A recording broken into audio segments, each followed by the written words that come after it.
Take care. Execute Order 66. We are nerds.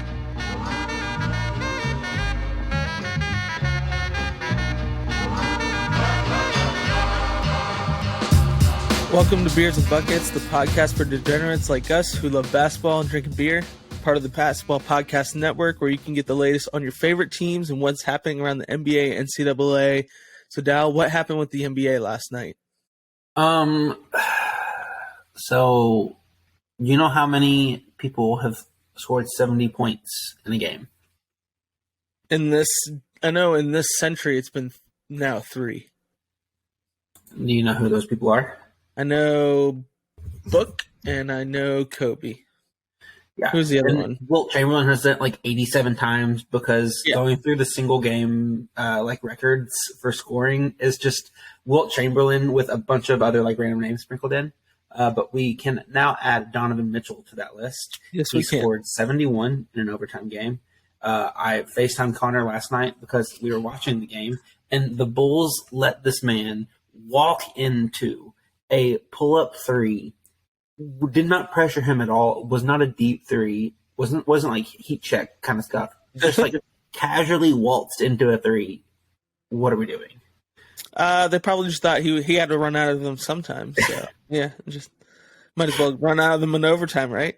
It's hilarious because the one person that should absolutely know about someone just getting super hot from three is Zach LaVine, and Zach LaVine was the one guarding him. How was it?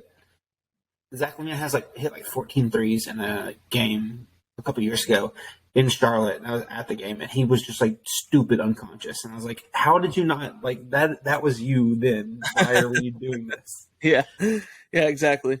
Other news happened last night. Prayers up for DeMar Hamlin. You guys know, I'm sure if you follow sports, you heard about this. Just a scary situation, but seems like he's doing better. So the fact that he's alive is insane, and we're happy for him. So just keep pressing, keep getting better. Yeah. So won't spend too much time on that. General recap of college basketball for the last 2 weeks. So a lot of upsets. What's your favorite thing that happened in college basketball the last couple of weeks, Dal? I think my favorite thing is that Houston has taken over UConn for the top seed in KenPom. They lost it for a little stretch between the 10th and 20th.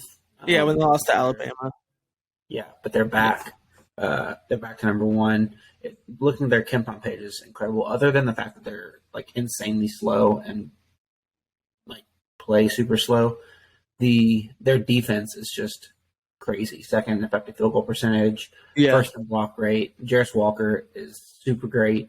He's not even the best player, so I don't know why I mentioned him first. But Marcus Sasser has been unreal. So I think that's kind of probably one of my favorites, just kind of off the top of my head. But there's a ton. Wake looks really good and has been getting a bunch of buzz from national people, which is fun. Kentucky won a game.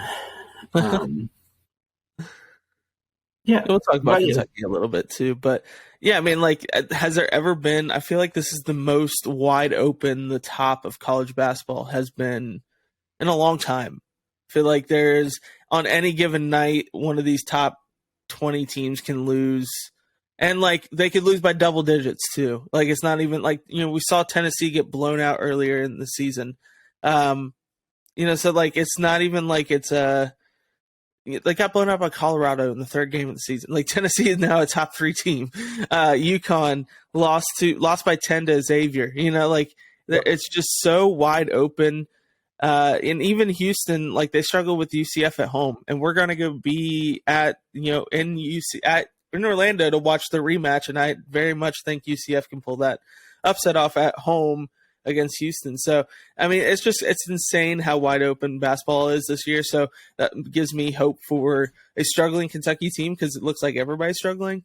But overall, it's a fun year for college basketball. And, looking at the top 25, on KenPom, it just kind of grows because it's 14, 11, 13, 12, and then you see Kentucky with 9, and then Duke with 11, 10, 12, it's just kind of weird with the wins there. But overall, should be a fun year for college basketball fans and sickos like us. So, yeah, we'll have fun with it. But let's do some personal catch up. It's been a couple weeks, so I'm sure our listeners are dying to hear what happened in our personal lives. But yeah, what did you travel? Did you do anything for the holidays, Dal? Went down to Western Kentucky for a little bit, hang out with some family. Got it worked out with one of my friends in Lexington who just took a job in Louisville. And I'm actually going to be moving into his apartment and subleasing. Nice. So I will be moving from Danville to Lexington, which means I'll get to like hang out with people more, make it easier to go to a couple games, hopefully too. Obviously Christmas happened, got to see some family. I feel like it was a pretty low-key Christmas though overall. So what about you? Yeah, I mean, we went camping in North Florida, so it was like the coldest week of the year, and we decided to go tent camping. So that was kind of fun. And questionable decision on your part. Yeah, but it was fun overall. Just the only thing is, like, I guess my skin was too dry, and when that happens, like, I get really itchy when it's cold. So I thought there was bugs. I was like, it's way too cold for bugs, and it turns out I just need to get warmer. So that was interesting. We went to Orlando, visit family before Christmas, like a couple days before Christmas. Got to go to Epcot. That was fun, and Magic Kingdom too. So, all around good times there. And then, spent the week after Christmas installing my wife's Christmas gift, which was soft closing drawers for the kitchen. That was one of the gifts I got her, but she really wanted that, and it pissed me off because it's a retrofitted thing. You usually put them in new kitchens, not, like older kitchens or older cabinets. So I had spent like 3 days doing a thing I thought I was going to take like a few hours doing. I was not happy about that. Just gotten your earplugs. Yeah, I should have, honestly. But yeah, overall it was fun. And then, let's recap here. Favorite gift you received for Christmas this year? I got a weighted blanket from my aunt. I need to actually send it back because she got me like the twin size, and I wanted the queen size. But pretty excited about that. It's one of those things like I have wanted one for a while, but never wanted to spend the money on it like on my own, and so that was fun. Yeah. What about you? Favorite gift I probably use the most now has been the Blackstone. That's been pretty awesome. Made bomb fajitas on it last night, quesadillas, Cubans, you name it, I've made it. It's been fun. But one of the coolest gifts I got was my wife got this pennant made for us. Let's go. I'm going to hang it in the office soon. And she also got me a beer brewing kit, so I'm excited to try that. And we'll give it a try in the pod. And so that way none of you guys could ever taste it because it's just like 2 beers. But overall, I think it's pretty cool. Favorite gift you gave to somebody? Ooh. My little sister like months ago, said that she wanted to start being a hat girl and wear a bunch of hats. So I got her like a random assortment of cool hats. One of them is like this little funky Puma hat that I'm very excited about. I think that was one of my favorites because I really like the gifts where you like hear someone mention something once like forever ago and on it. So that I also got some board games for my mom that we get to play. I get too competitive and she gets like mad at me whenever I get too competitive. So I got her a couple co-op games where we all like are playing together to try and win. Yeah. So that she can't get mad at me for getting too competitive. So those are probably the two. What about you? Yeah, those are fun. I like those where it's like you're co-op. You're actually trying to work together to win. Yeah. One is a Fast and Furious like heist thing. I don't know. It looks really cool. One of my friends recommended it to me. Nice. I'm excited to play it. Nice. Favorite gift I gave. It wasn't like one that I specifically gave. It was from my mom, but I helped give it to him. Was my dad and his cornhole boards that were those are like handmade in Kentucky. Yeah, they're really cool. But also I got my wife a national parks cookbook. Ooh. She loves national parks, and they were all like this cookbook at Books A Million was like was recipes either inspired by or recipes from like the restaurants within the national park itself. So we already made like an elk chili which was pretty cool, from the Rocky Mountain National Park. So it was really good. So yeah, I mean, overall, it was good times there. So I didn't try like any new beers over the break except for the Miller 64s because we had a New Year's Eve party, and I was like, I don't want to get too drunk because I have to be at church on Sunday morning. So I just want to get a light buzz, and the 64s, I didn't even get a buzz with them because it's 2.8%. But like it's one of those perfect for parties. You keep a drink in your hand. So Miller 64s, that's what I tried. Check it out. Crushability is like off the charts. Yeah. It literally breaks the crushability. It does. Super crushable. I'm trying to think. I think I had a couple beers at a bar in Western Kentucky, but I can't remember what their names were.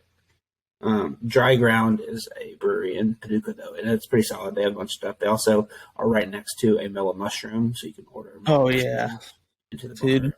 I highly recommend that. The Mellow Mushroom pizza is so good. Like, yes. And there for a while, my wife was lactose intolerant, so they had like the fake cheese or whatever there, and so we'd get one with half of her cheese on it and half of my cheese on it, and it was, oh man, I miss going to Mellow Mushroom. We have them here. It's just so expensive, but yeah. What do you mean she was lactose intolerant for a little bit? She's not actually lactose intolerant. She's allergic to dairy, but like sometimes she just like it doesn't flare up. Sometimes it does. So now at this point, she just doesn't care, and if it flares up, it flares up. But there for a while, she was trying to not eat dairy or consume any dairy. So yeah, it was interesting. Yeah, overall. But all right, well, let's move on. We're not going to actually do the last week recap because we missed a couple weeks, and we would be here for hours if we did a recap of I Told You So's and Humble Pies and all that stuff. The What Happened games, we would be here. Oh my god, we'd be here for forever for the What Happened games. So yeah, we're going to move on and talk about current stuff, and then next week we'll get back to our normal routine of getting back to recapping what happened this past week, which I'm sure we will because there's a lot of good games on this week. So let's move on to the next segment. All right, it's time for Shark Tank Upsets, where each of us pitches an upset and the other has to, or they can choose to either be totally out, they can buy a pint, a case, a mini keg, pony keg, whatever you want to call it, or a regular keg. Or buy the whole brewery if you wanted to. So yeah, that's it. We'll add it. We'll add the brewery here. So they'll just take production over it. We'll just take over that whole pick. So, Dal, what are you pitching today? Come in, yo trap. Take over, yo trap. All right. Hello, Sharks. I have a rare road upset for you today. We have actually here. I'll start this pitch with a question. What is the most overrated team in the ACC? UNC. Good old North Carolina. Yep. I was hoping you wouldn't say Louisville, but then I realized that they're not overrated. They're just bad. So they're just bad. UNC is the correct answer there. Well, we have this little upstart team that has a couple transfers they brought in, and they are going on the road to the Dean Dome. It's a little-known school named Wake Forest. I don't know if you've ever heard of them. No. I don't think we've talked about them on the pod at all. But they love to shoot three-pointers and do a very good job of scoring from three. They have one of the most high-volume, high-accuracy three-point shooters in Damari Monsanto. They have Tyree Appleby, who honestly might be the transfer of the year in the ACC so far. He is a guard that gives RJ Davis and Caleb Love fits. He's super quick, great passer, great scorer. Wake also is able to bang down low with Amanda Bacat. Matthew Marsh is, I think, second in the country in effective field goal percentage, which is pretty crazy. It's mostly all just dunks, which is why. But he has been super effective, and they actually kind of have the size to be able to offset Amanda Bacat. And UNC, not only can Wake hit threes, and UNC does not do a good job of defending them, but UNC also just does not hit threes. And they try and beat you by scoring from the free throw line and from within the three-point line. So all of those kind of put together makes me think that Wake is actually being pretty significantly undervalued by KenPom. And I think they go into the Dean Dome and get a win. Thoughts? I like the fact that UNC doesn't force turnovers on defense like at all. They're 324th in the nation. I like that. Wake Forest does a pretty good job of taking care of the ball in that regards. They get the ball stolen from them a lot, but it doesn't matter if UNC's not forcing any turnovers. Right. So like that cancels out there for Wake and in their favor. And yeah, like UNC's really bad at hitting 3-point shots. I think I'm gonna buy a case on this. Okay. I like it. I could definitely see North Carolina getting a home whistle being in the Dean Center, so that doesn't help. And I could definitely just see just in general some home game shenanigans going on there. So so I don't love that for Wake, but I do think that they need a quality road win. This is the opportunity to get it. And UNC's reeling. They've been reeling for a month and a half now. So I like that for them. The fact that Pitt beat them helps them. So helps Wake here, I think. I like it. So I'll buy a case on it. Let's go. The home whistle is the only thing that really makes me worried. Is if they just shoot like 35 free throws, then it's not going to really matter. But other than that, Wake has the depth to be able to kind of play with them, even if they do get in foul trouble, which is nice. Yeah. All right, Sharks. Pittsburgh over Virginia. It's a home game for Pittsburgh. Pitt doesn't force a lot of turnovers, but they're really good at limiting offensive rebounds. And Virginia is not good at getting offensive rebounds anyways. So it really comes down to Pitt being able to limit 3 points, which they can do. They're a top 20 team at limiting 3-pointers. And so if they just make Virginia miss, a 3-pointer here or there, and Virginia's not getting those offensive rebounds, where's the buckets coming from for Virginia? So it's limiting 3-pointers, limiting Virginia putbacks. I like their chances for Pitt here. They're fired up after a win against North Carolina there. And offensively, I think Pitt is fine. They're not like great, but they're fine. And it's a defense that really needs to step up. So this is tonight. What are your thoughts on this? Because I'm not still 100% sold on this, but I wanted to pitch it because it's just one that stuck out to me, and I almost put it in throwdown games just because I think it's going to be a good game. Ken Palm is saying that it's going to be saying it's going to be a loss for Pitt, which is why it matches up with an actual upset here. But Virginia's 11th, Pittsburgh 66, and Ken Palm. Just let me know your thoughts. What do you think? Yeah, this is an interesting one. I feel like that Virginia is always kind of an interesting case study for looking at these games because they just play such a unique style of basketball. Virginia gets to the free throw line a lot, and Pitt is kind of average at keeping people off the line. But it is a home game for Pitt, so keep that. That does help. Let's go. I'll buy a 6-pack on this. I was kind of surprised that Pitt is 66th in Ken Palm. Wasn't really expecting that. One thing that really worries me about the Pitt offense is they get blocked a lot, and his defense is both just good in general, but also very good at getting blocked. So finishing at the rim might be a little bit different. But if Pitt can get hot and stay hot, especially with Jamarius Burton and Blake Henson, I think that they have a very good shot at getting this win. The cherry on top for this pitch for you is that Pitt is 163rd in two foul participation, where Virginia is dead last 362nd. Okay, I'll buy a case then. You convinced me. I'm upping my investment. Oh man, yeah, they're gonna need it though, because the fact that Virginia doesn't play anybody with 2 fouls is sad. Especially on the road, they're going to get, that home whistle is going to be cooking for Pitt. So, they're going to need the 2 foul participation, and they're not going to be able to have that. So, let me see if anyone on Pitt is super, super good at getting fouled. Yeah, Blake Hinson, 166 and fouls drawn for 40 minutes. That's pretty solid. Yeah.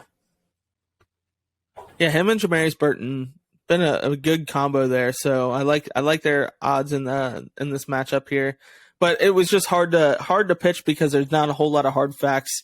Like I really had to reach to push this agenda, but I still think it happens. No, I like it. I mean, in Virginia, we've seen Virginia be kind of susceptible to one or two games every year, where they kind of fall a little flat. They have Syracuse on Saturday. I almost wish that game would be a little bit bigger, so that they might be like looking ahead to a game. But no, I'll buy a case. Sounds good. All right, well, let's move on then. NBA fans, the NBA action is just getting started, and so are the incredible offers at DraftKings Sportsbook, an official sports betting partner of the NBA. New customers can make any $5 NBA pregame moneyline bet and get $200 in free bets if your team wins. Check this out. Right now, everyone can earn up to 100% boost with DraftKings stepped-up same-game parlays. Go to the DraftKings Sportsbook app, place a same-game parlay, and combine multiple bets like which team will win, total rebounds, total points scored, and more. With payouts bigger than ever, DraftKings Sportsbook is where I go to bet on the NBA. Download the DraftKings Sportsbook app now, use promo code TBPN, make any $5 bet this week, and get $200 in free bets if your team wins. Only at DraftKings Sportsbook with promo code TBPN. Minimum age and eligibility restrictions apply. See show notes for details. All right, it's time for the beer review where we pick a beer, drink it, compare it to college basketball. I'll tell you all the details about it, see if we like it or not. So what do you have today, Dal? All right, so there's a brewery in Charlotte called Noda. Stands for north of Davidson. It's a little just like a little area north of downtown Charlotte. And they have their main beer is the Hop Drop and Roll, which is their IPA. And they have a special mango version. Oh, I realized it's the same on both sides. Special mango version that I'm trying, 7.2% ABV, which is a little strong. Also 81 IBU. So I've had the original one, but I haven't had this one yet. It has a 3.8 on Untapped.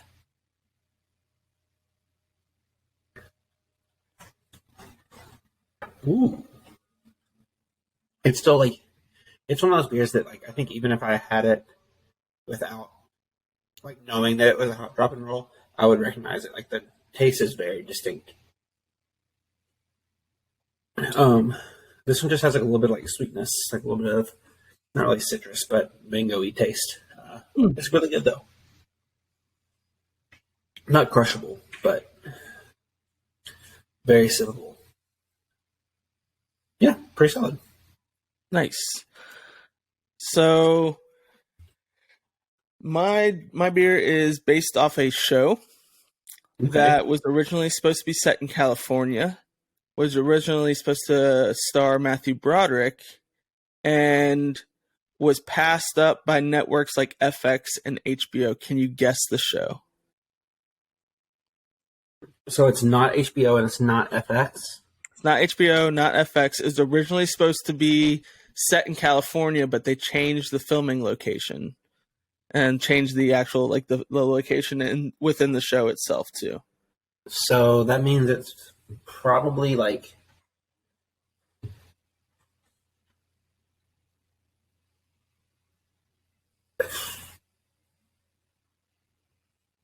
it's probably somewhere deserty.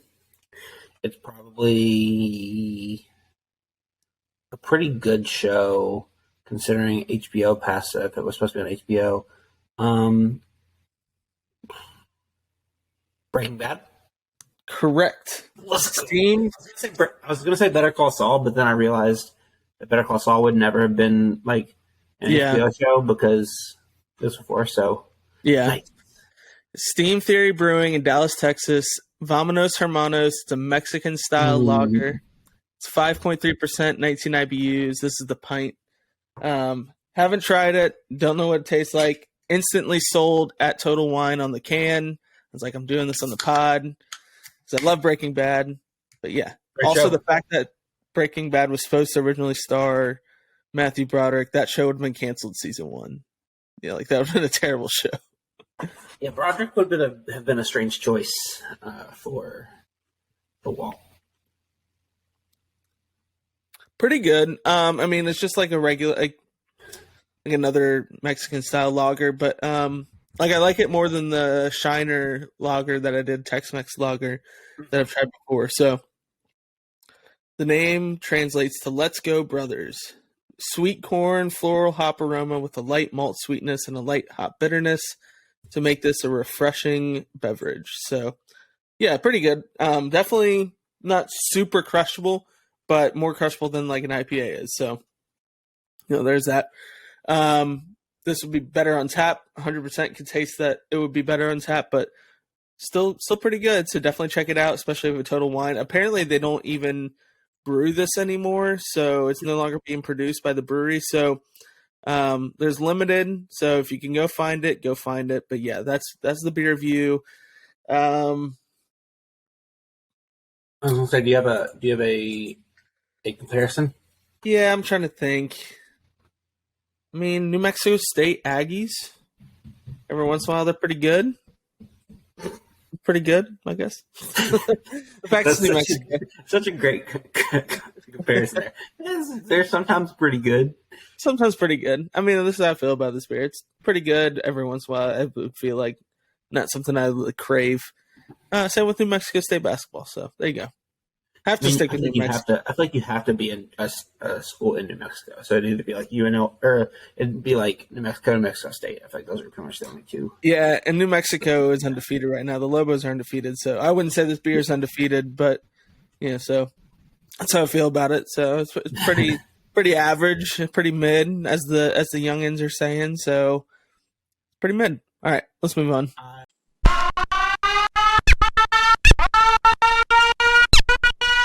All right, it's time for Throwdown Games. Last week's results, or last time we recorded, which was a few weeks ago, Dal had 6, I had 8. So on the season, we're locked with 2 weeks apiece. So it should be fun overall. But yeah, let's move on. Dal's upset. But I called a couple of upset games that really went in my favor in that, so that helped. But yeah, all right, let's move on to this week's game. So tonight, Tuesday, January 3rd, at 9 p.m. in Lubbock, Texas, we have Kansas taking on Texas Tech. Ken Palm saying 70-68. What are you saying, Dal? I think I'll go Kansas here. I think Grady Dick is going to get hot. He's been really good, especially in the first half for them. And yeah, I don't know. I think this will be really close. This will be a super fun game. Lubbock always is a great environment. So it kind of pains me to do this, but spoiler alert, I also know who you're picking. So I'll zig while you zag. Yeah, well, I'm going Texas Tech here because even though I'm not confident in this pick, like super confident, I like Tech at home. They lost a close one on the road to TCU, so that was a learning experience for them on how to maintain a lead and keep a lead and win it.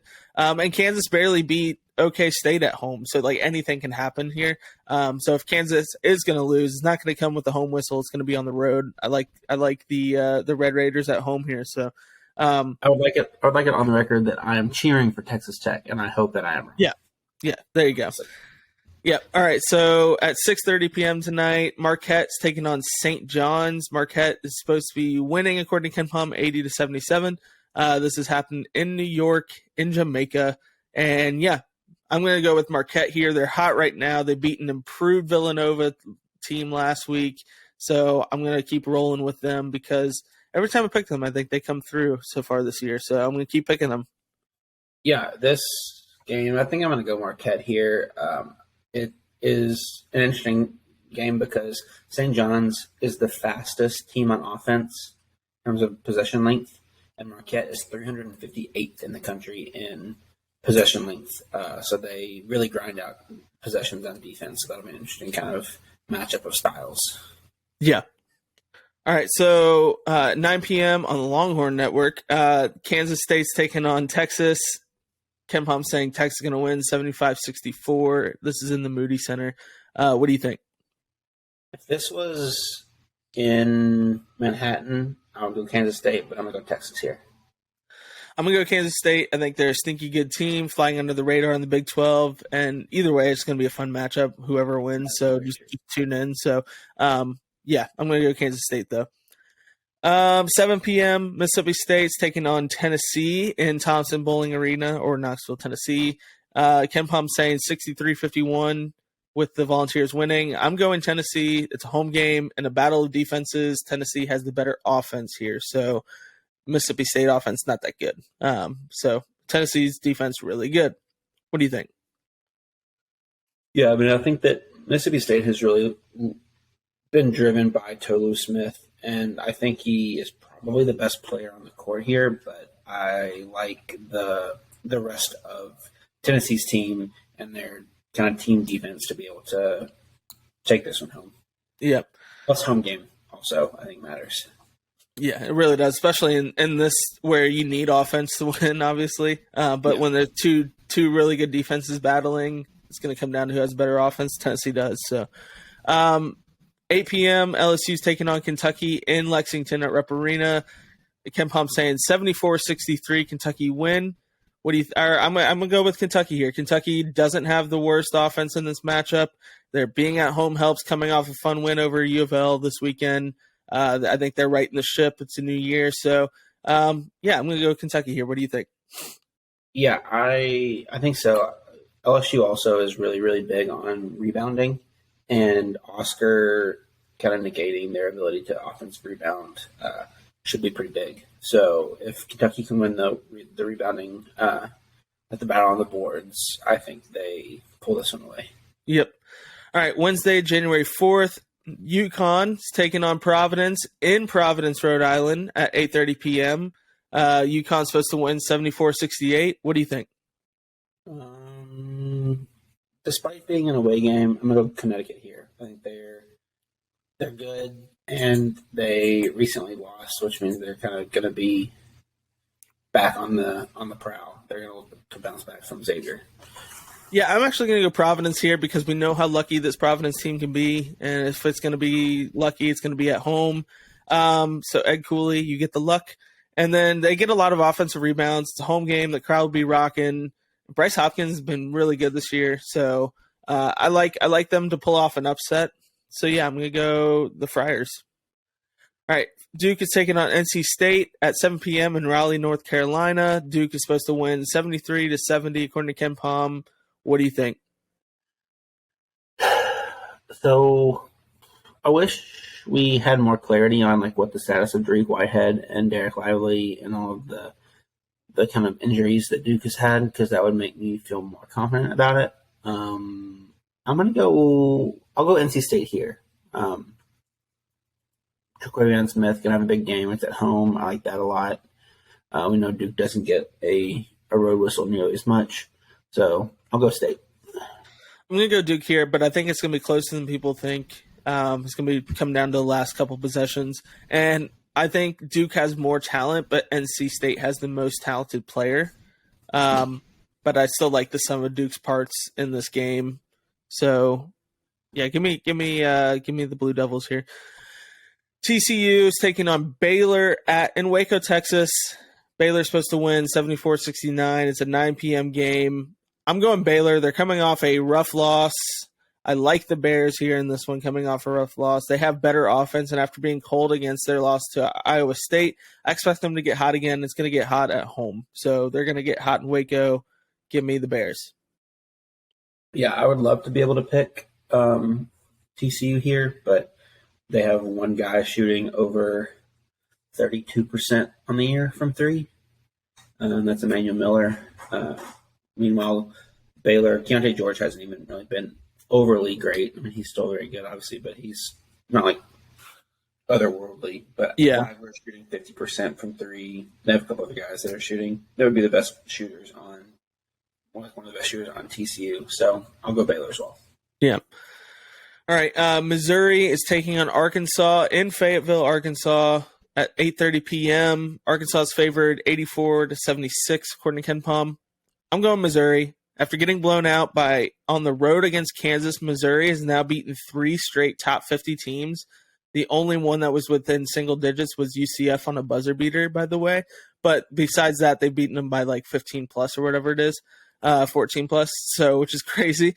I think they have the better offense in this matchup. I like their grit. They play with a chip on their shoulder. I think they'll win this close game, and I think they learn from the mistakes of Kansas on how to beat a good team on the road. And Arkansas is a good team, but I still think they're tweaking some things. The fact that Nick Smith isn't their major go-to guy, major contributor, whatever the highest level is on KenPom for production, it's kind of weird. And the fact that Jordan Walsh is so low on that, basically just like nearly invisible, I think is what he's listed on KenPom. Kind of weird. So give me the Tigers in this one. Yeah, I think all of that makes sense. I think 2 things that are big here. Mizzou is the number 1 team in terms of forcing steals, but Arkansas is number 8 on defense at forcing steals. So, and Mizzou turns the ball over via steal way more than Arkansas does. So I think that comes out to their advantage. Plus, Mizzou is 316th in terms of average height, and Arkansas is 8th. So they definitely have the size advantage as well. So I like both of those things to kind of offset a team that is heavily reliant on getting to the basket as their means of scoring from a Mizzou side. Gotcha. All right. Thursday the 5th. Here we go. Thursday the 5th, Purdue's taking on Ohio State in Columbus, Ohio.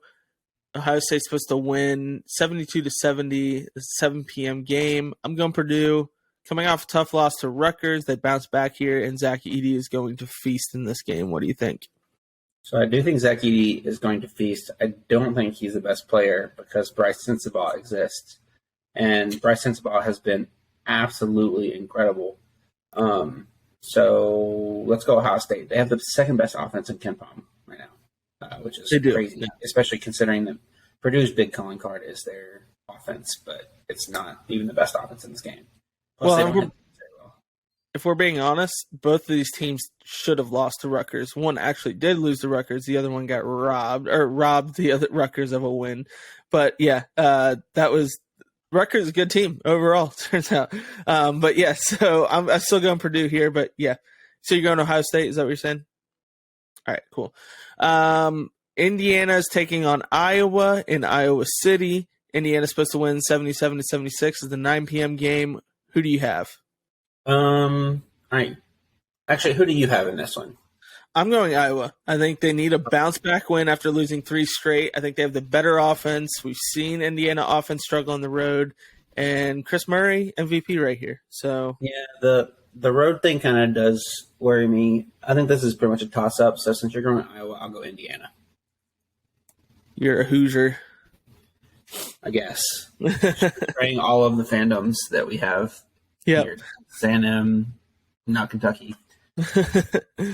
All right, Saturday the 7th, Kansas taking on West Virginia in good old Morgantown, West Virginia at 6 p.m. Kansas supposed to win 72-71. Who do you have? Let's go West Virginia here. Kansas will be coming off a big win against TCU or Texas Tech, if I'm correct. And yeah, West Virginia has been like, if we were doing the teams that we were too low on, West Virginia might go back to back in terms of that because they've been super, super impressive. Yeah. No, I have Kansas here, but I do agree to that point. West Virginia is way better than we gave them credit for to start the season or preseason. Excuse me. And the only reason I have Kansas because they won't lose twice in a week, and I have them losing to Texas Tech. So it is what it is. Jalen Wilson's going to have a monster game regardless, win or loss. I think he's going to have a big game here. So, yeah, give me the Jayhawks here. Arkansas is taking on Auburn at 8:30 p.m. in Auburn. This is a 69-68 victory for Auburn, according to Ken Palm. So, yeah, nice. And I'm going Arkansas. I think they'll be pissed after a close loss to Missouri. I think Arkansas is a much more efficient offense. Obviously, they have more talent, and they need this win after dropping one to Missouri. So give me the Hogs here. Despite picking Arkansas against Mizzou, I think I'm going to pick Arkansas here as well. Despite it being an away game, I just think they're a better team overall. Yeah. More talent. All right, 1 p.m. in Tuscaloosa. Kentucky's taking on Alabama. Ken Palm saying Bama 77-72. What do you think? Home game for Bama. Kentucky's struggling on the road. Let's go Bama. So I'm going Kentucky here. Alabama wants to play fast. That's perfect for Kentucky and what they want to do because they struggle in the half-court offense. Bama turns the ball over a lot, create easy transition scoring opportunities for Kentucky, and that's a Kentucky team that needs them desperately. Alabama doesn't force a lot of turnovers either, so if they do try to slow things down, Kentucky will have a better opportunity to score in a slower paced offense than they normally do because Bama doesn't force turnovers. So it just seems like it's going in Kentucky's favor here as far as the metrics here. So I like that for them. Please be correct. Yes, and also they need a win against a top 50 team. Like they need a win, absolutely need a win against a quadrant 1 team. This is where they can get it. Michigan's taking on Michigan State in East Lansing at 2:30 p.m. on Saturday. Michigan State's supposed to win 71-68. I'm going Michigan State. It's a home game. They're the more disciplined team, and Hauser masterclass in shooting performance here incoming. So what do you think?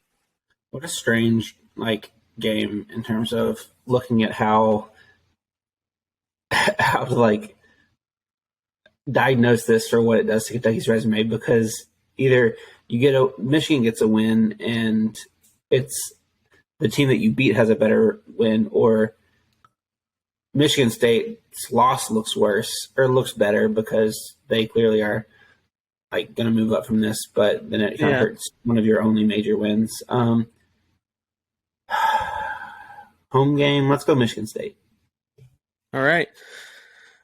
Creighton's taking on UConn or Connecticut in UConn at 12 p.m. UConn's supposed to win 76-65. I'm going with the Huskies. I think Creighton could pull off an upset here, but I picked UConn to lose earlier in this week, so I think they're too good to lose twice in a row. So give me the Huskies. You mean what I said about Creighton and them being too good to lose 6 in a row, and then they did it? Yeah. But Creighton never got to number 1 in the nation, so. That's fair. I, against my better judgment, I'm going to go Creighton here just because you went UConn and because, I don't know. Just for S&Gs. Exactly. Yeah. All right. Sunday, the 8th, Ohio State's taking on Maryland in College Park. Ohio State's at 1 p.m. Ohio State's supposed to win 72-71, according to Ken Palm. What do you have? I have a stub toe right now because I just kicked this desk. I'll go Ohio State here. Again, Bryce Sensabaugh is really good. Maryland, I feel like the people kind of figured them out a little bit. Yeah. They're, not reeling. That makes it seem more panicky than it should. But yeah, I'll go Ohio State. No, I have Ohio State too. I think they have the better offense. I think they bounce back after losing at home to Purdue, which I predicted tonight. So give me Ohio State. And then Purdue versus Penn State at 6 p.m. in Philadelphia. This is a semi-home game for Penn State. So Ken Palm saying 70-65 Purdue victory. I'm going Penn State. They're one of the best three-point shooting teams in the nation. It's going to be a fun environment with a semi-home game, and then it's going to be high-scoring and fun. So, it doesn't matter who wins, in my opinion, but it's still going to be the Nittany Lions. Let me check one thing real quick. Penn State. Their main shooters are guards and wings. They don't really have a big man that stretches the floor at all, which makes me think that Zach Yee is going to be much more efficient and effective on defense in this game. So I will go Purdue. Fair enough, but you don't need to be efficient and effective on defense when the guards are stroking it from 3. So we'll see. Fair. All right, let's move on then. All right, it's time for the last call. Dow, what are you parting with us today? Hmm.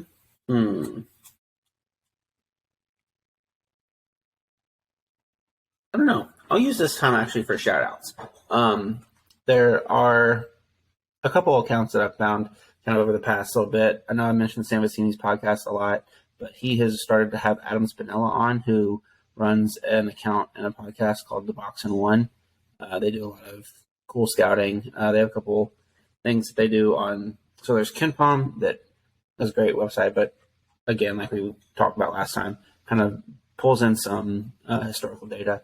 There's Torvik, that is all this year. It also has really cool player pages that are like searchable, and you can kind of throw some filters on to find guys that kind of fit the same mold, or at least have the same like stats. And he has been doing some cool like Tarvik Tuesdays, where he pulls specific like thresholds for shooting percentage and that kind of thing. And so just a cool follow there. Their podcast is also great, as always. But he's become one of the like go-to. He has a bunch of like scouting stuff and that kind of thing on his YouTube channel as well, that he does kind of independent of the Athletic Pod. So I'll use my last call shot, Spinella. Nice. I'm going to use mine to say that if you watch, even though it's a basketball podcast, we're going to talk about football for a second. The college football playoffs expanding to 12 teams is a good thing because of what we just saw in this past weekend, because those are incredibly fun games and you could have more of those. So why would you not want more of those? And also don't blame kids for sitting out in bowl games because they want to have, a successful NFL career.